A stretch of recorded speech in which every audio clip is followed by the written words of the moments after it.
points. I'd like to thank everyone for taking time out this morning to come to this press conference.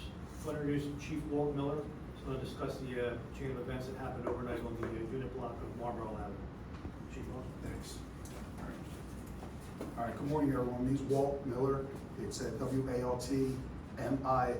MILLER, and as he said, I'm the Chief of the Evesham Police Department. I appreciate you all coming today. We just want to give some public information about an incident that happened last night.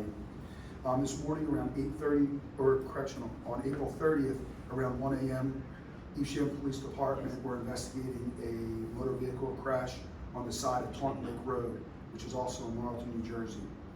At that time, on-scene officers saw a vehicle pass them at a very high rate of speed. It was estimated to be doubling the speed limit, and it appeared that the vehicle had driven in the direction of the on-scene officers. The officers recognized this vehicle from prior police encounters, and they radioed to other officers in an attempt to locate and stop that vehicle.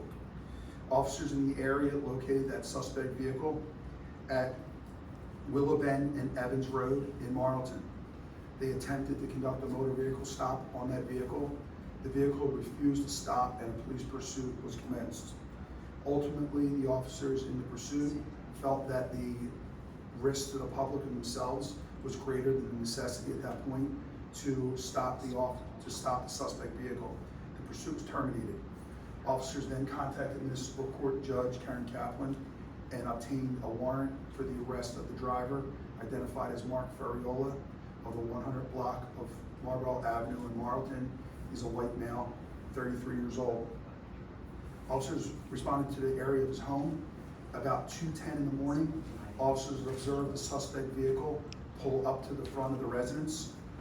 Officers approached the vehicle, they pulled up behind it, activated their emergency lights in an attempt to summons the operator that he was being detained. The operator refused to comply with any directions the officers gave him.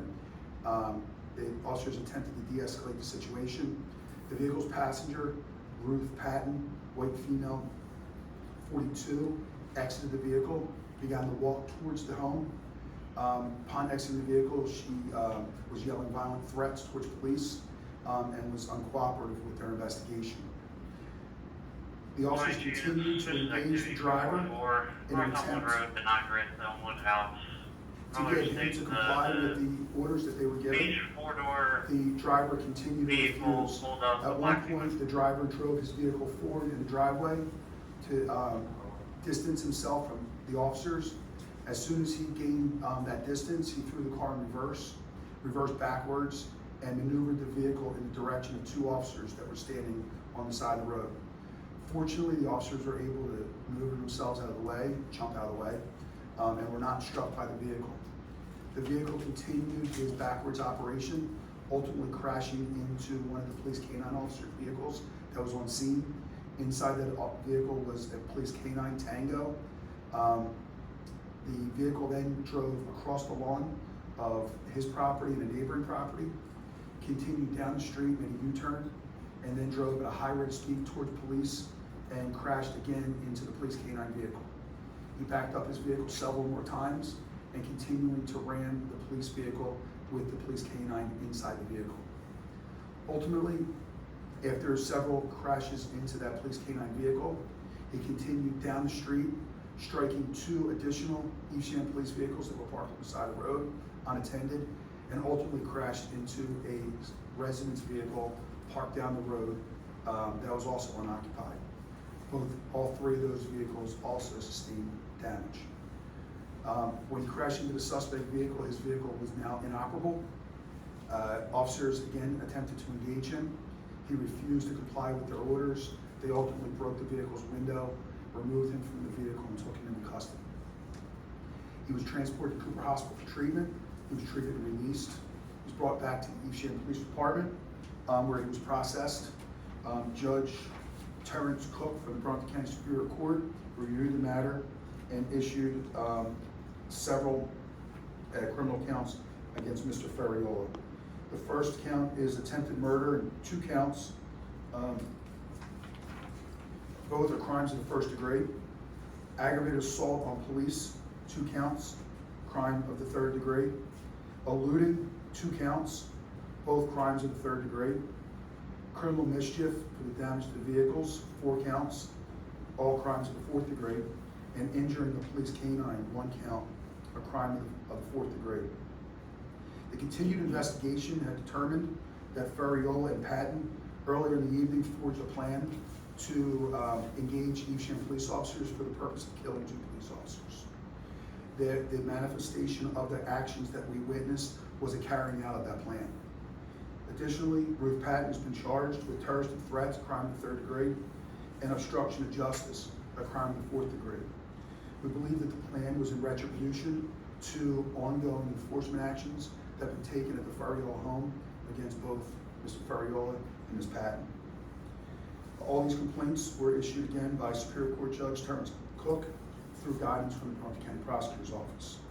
The victim officers, their names are being withheld at this time.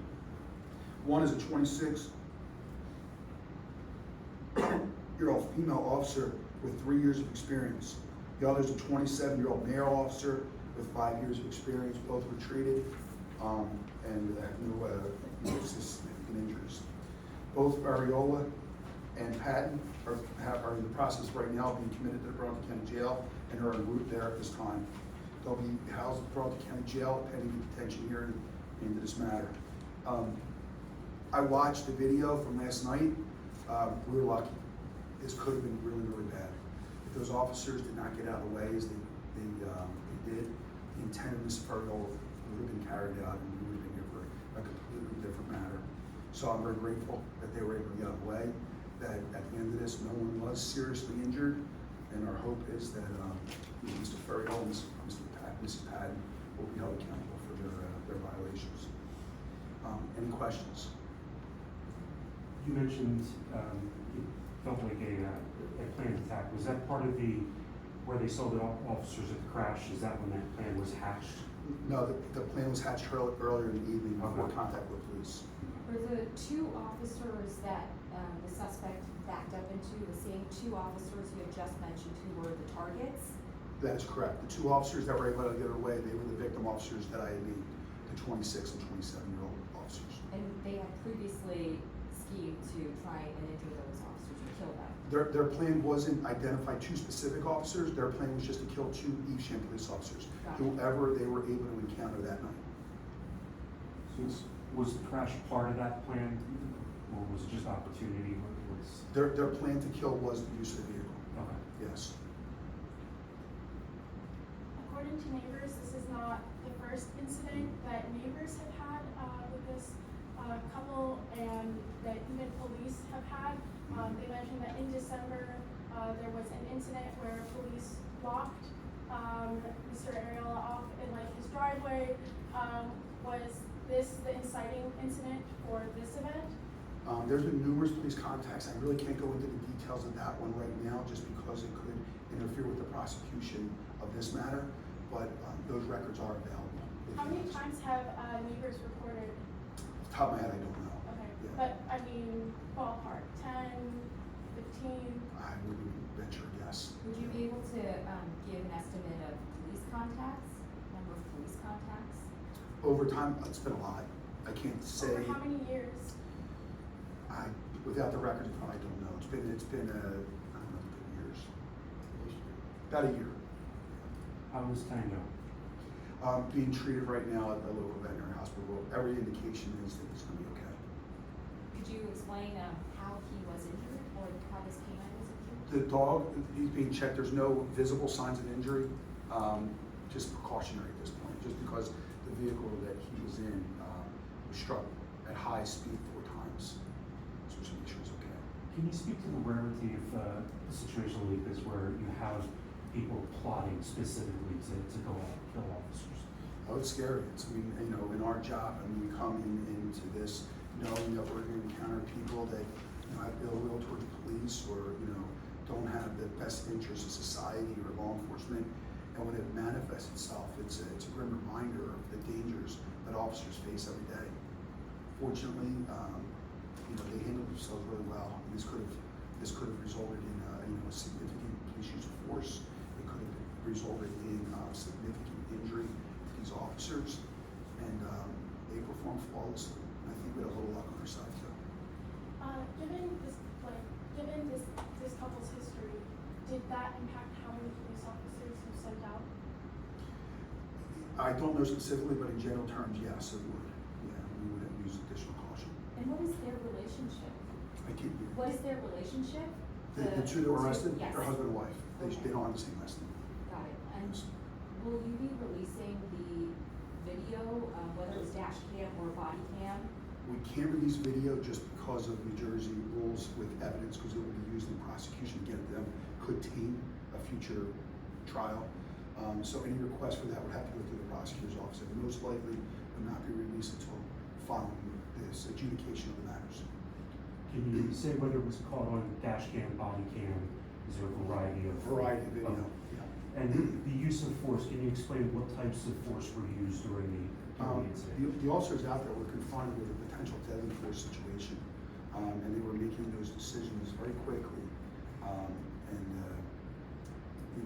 Fortunately, it didn't work out like that, but there was justification there for it. I'm talking like OC spray, batons, like what types of force? Oh, were yeah, used? my biggest concern was a deadly force situation. Could you generally talk about the reason for police contacts over this last year? And did they ever end up in charges? There have been prior charges out there, both local charges as well as the charges that have been sent to the county prosecutor's office for indictment. Yes. Can you generally talk about why police were called? I can't, just because we're here for the specific, but those records are available for you guys. How did you find out that this was, that they had been plotting to call police? Follow-up interviews. With neighbors or with them? Can't get into that, but yes, interviews. Some of the neighbors out in the lobby discussed potential explosive devices, things like fertilizer, propane, fuel tanks. Can you speak to that? Was there some pulled from the home? Were there concerns about explosives? There's been issues there with fireworks in the past. Okay. The fertilizer and things that they describe are not the grade of fertilizer that would use explosive material. The two officers you had mentioned, what is their current situation? Are they on leave or? No, are they're they home. They're home receiving resting. support? Okay. We anticipate they'll return to work when they're ready. And just to go through it again, so there was the crash that was being investigated initially. The suspects attempted to ram officers at that scene. And then there was a pursuit. How long was that? How long did that pursuit last, and about how long between the initial crash and that pursuit? The pursuit from Willowbend and Evans was only a short distance. Okay. Yeah, very short distance. One of the reasons for that is the pursuit policy of the state. Once we know who the suspect is, the continued and prolonged pursuit endangers the public with no need. Right. So we terminated the pursuit and then resumed at the home till await his return. Was the crash in order to like lure you in or? No, the was original not? crash had nothing to do with them. It was just they came by at that point, saw officers, and started their plan. Were they following you guys? That we don't know. Do you believe they intentionally led you to their home after that initial incident? That I don't know. Okay. Yeah. So just to get the timeline right, 1 a.m. the initial crash, when did officers return to the residence with that warrant? 2:10. Well, we returned there prior to that. He returned home at 2:10. So about an hour and 10 minutes later, we had the warrant in hand. We were waiting for him to return, and that's when he returned. At 2:10 morning. 2:10 a.m. Yes. If your officers were already on scene waiting Right. for the execution of the warrant? Correct. Waiting for him to return. Yes. How many canines are in the department? We have, well, right now we have 5, but we have one that's retiring soon, so we'll return 4.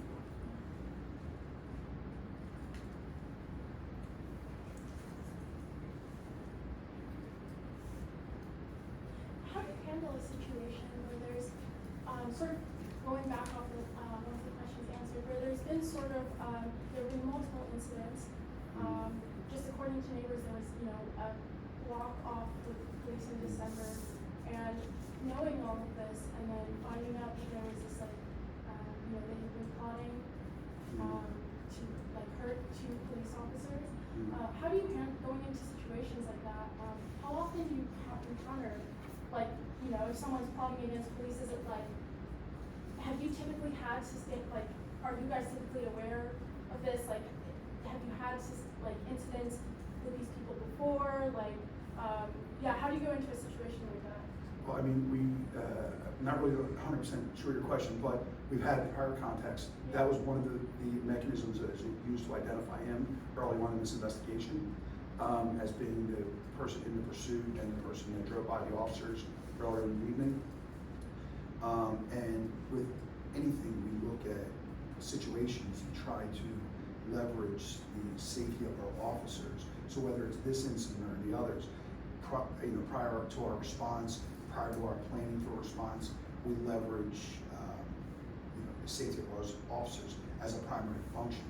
And we do that in this incident as well as many other incidents we handle throughout the year. And then have you been in contact with township officials about this couple prior to this incident?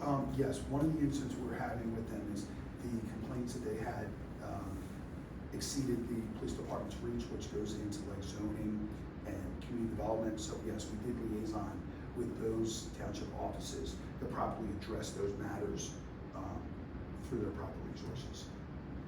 Sounds like maybe a shortfall within the system you're recognizing, and officers trying to handle multiple times the best way when there really isn't a right way to navigate this through the current system. Is that something you want to comment on? I mean, policing is an art, not a science. So we try to utilize resources available to find our best outcome, and whether it's a referral to an agency that can properly address it because it exceeds the police officer's capabilities or authority. In this case, that would apply. To get them to the right resources, so then the legal system in that regard, whether it's the administrative system, can actually help. It's got to be frustrating though. In what regard? Yeah. Kind of repeatedly, same individual, multiple calls, and then in a situation like this where it turned into a situation where it could have been a lot worse than an already bad situation, especially for your officers. Yeah, I mean, and one of the things we see with that is a lot of times just the balance of the judicial system. You have the Constitution that protects people's individual rights, which we have to respect. The system has to respect. And when we deal with something on a factual basis, it goes through a judicial process. We have to accept the outcome of that process, whether it's an early release, maybe a choice from prosecutor discretion, things along those lines. So we best navigate it. We communicate concerns, but ultimately, people are well protected from an individual rights standpoint by the Constitution. And this is a balance of it. We see it. We have to balance both protecting rights and protecting society. When some of the neighbors outside mentioned that, like, for the past 3 years, they've had to, there have been threats, there have been cars have been keyed, property has been damaged, and the neighbors have reported this to the police. They've gone to the township officials, and so when you have a situation like that, and they said that they have tried to take Mr. Ferraiolo to court, and he doesn't show up, and only recently, like, his mom showed up because she's the owner of a house. I mean, how do you handle a situation like that? Because I mean, one of the neighbors said that they've been terrorized by him, right? Like, it's impacted the safety of like her kids and their quality of life. So how do you handle a situation like that? Sure. So in each of those instances you referred to before, we investigated. And you'll see if you get the records from some, and some of those investigations have resulted in arrests, have resulted in criminal prosecutions. Once that point's done, it goes to the judicial system. It's a totally different system from the police. So again, we have to respect that system. Again, it's that system is built for the individual rights of the defendant. So when the court process goes, and if there's a warrant that comes out of that court process, comes back to us for service, then we go out and effect the arrest, bring them back in front of the court so the court can properly adjudicate it. So we cooperate with the court based in the parameters of what the law allows. Probably by the size of the crowd out there, there's been some concern from the neighborhood. what do you say to the neighborhood now about continuing concerns? Should they be fearful of this couple if they were released? Yeah, I mean, for right now, they're gonna be incarcerated, and I hope that incarceration, again, I don't make that decision, but when detention hearings go up, I hope that the seriousness of these charges are weighed into the fact of whether detention is continued. I'm hoping that when a judicial process occurs, that justice is served and that there's accountability. And hopefully through that process, there's some sort of course for the residents out there. But again, whatever the court does, we respect. That's our job. And you know, as far as the citizens out there, we'll continue to be as attentive as we have with them, communicating with them, trying to keep them abreast of situations as they unfold, try to clarify the judicial process for them as much as we can. And the biggest thing is just try to work with them and try to find a resolve to keep order and peace in the part of the community that they live. So ultimately, that's our ultimate goal, to keep everybody safe, keep them peaceful. Can I ask for a point of clarification? You said earlier that it was in the unit block, but then you said he's from the 100 block. Yeah, it's the first block. Okay. Yeah, Alright, it's I just- from 0 to 100, Yeah. yeah, it's in that block. Okay. Yes. And sorry if you already went over this, but with the charges that were listed, felonies, petty felonies, and. Oh, yeah, so everything is, in New Jersey, felony is equivalent to an indictable offense. Every charge that he and her have been charged with tonight have been indictable offenses, which would be equivalent to a felony. The attempted murder are first degree, which is the highest level of an indictable offense, and the lowest is a 4th degree, and the injury to the K-9 officer and the criminal mischief would fall in there, but pretty much every degree between 1st and 4th have been charged. Could you speak on the potential consequence of convictions in these charges? Yeah, I mean, the court exposure for a 1st degree charge could be significant, 10+ years in prison. But again, that's up to the judicial process. The exposure under the law would be that. You said they have not had a detention hearing yet, correct? They'll be scheduled for that early next week. I'll let them know how. So, I saw the ring footage from one of the neighbors. There are currently police outside, of the neighbor's house, or of the, incident, where the incident occurred. Are you guys waiting on mom to come out? Is she a potential suspect? They're probably just in all finishing this? up the investigation out there. So mom's not a potential suspect in No. this? Okay. All right, well, I appreciate you guys' time and coming today and your support. And if there's anything else we can follow up afterwards, just reach out to Lieutenant Burdett with any clarification. And thank you again. All right? Thanks, sir. Thank you.